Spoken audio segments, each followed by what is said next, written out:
একমাত্র সান্ত্বনা হচ্ছে যে ভালো খাবার বারবার খাওয়া যেতে পারে, আর ভালো কথা বলবো, অবশ্যই ভালো কথা বলবো, সে ভালো কথাগুলো বারবার শোনা যেতে পারে।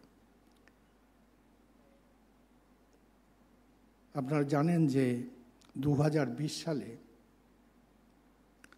মার্চ মাসে কোভিড শুরু হয়েছিল, অতিমারী কোভিড। ঠিক তার আগে 1 মাসের মধ্যে আমার কাছে 3 জন বিশিষ্ট ব্যক্তি এসেছিলেন। একজন অবশ্যই ভারতবর্ষের প্রধানমন্ত্রী। তিনি বলেছিলেন, মহারাজ, बेलूर मठ में एक स्पंदन अनुभव करता हूँ, जब भी मैं आता हूँ बेलूर मठ में एक स्पंदन अनुभव करता हूँ। बेलूर मठ जैसे स्थान सारी दुनिया में नहीं है। এটি প্রধানমন্ত্রীর বক্তব্য।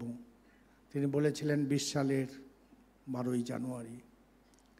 তারপর মাঝখানে এসেছিলেন অক্সফোর্ড বিশ্ববিদ্যালয়ের ইতিহাসের প্রধান অধ্যাপিকা, যার নাম আপনারা কেউ কেউ হয়তো বা জানেন,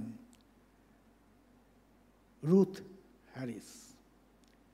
রুথ হ্যারিস তার স্বামী বিবেকানন্দের উপরে যে যুগান্তকারী কাজ, Vivekananda the world, Guru of the world, সেই সময়ে উনি যখন কাজ করছেন তখন আমার কাছে এসেছিলেন কিছু আলোচনার জন্য, এবং আমাদের আর্কাইভে তিনি যেন প্রবেশ করতে পারেন সেই অনুমতির জন্য।